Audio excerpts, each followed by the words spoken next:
সাবেক মার্কিন রাষ্ট্রদূত মার্শা বার্নিকাটের গাড়িবহরে হামলার ঘটনায় চার্জশিটভুক্ত আসামি সিয়াম হাসানকে আটক করেছে ঢাকা মহানগর গোয়েন্দা police.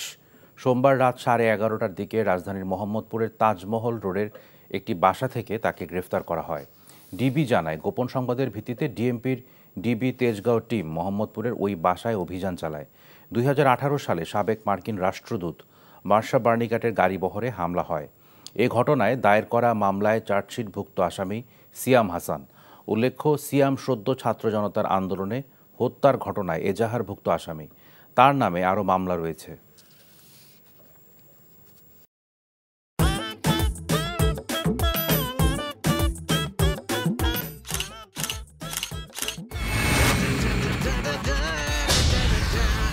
Thank you so much.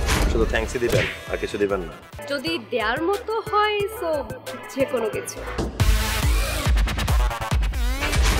খুব খুশি লাগলো আপনার সাথে ডিল করে। Deal done. হ্যাঁ, 50 লাখ। বিউটিফুল। আমি চাচ্ছি এই থার্ড ডেতে তোমাদের এনগেজমেন্টটা করে ফেলো। এখানে তো রতন নামে কোনো কিডনি ডাক্তার নাই তো। আপনি চিটার বাটপারে পাল্লায় পড়ছেন।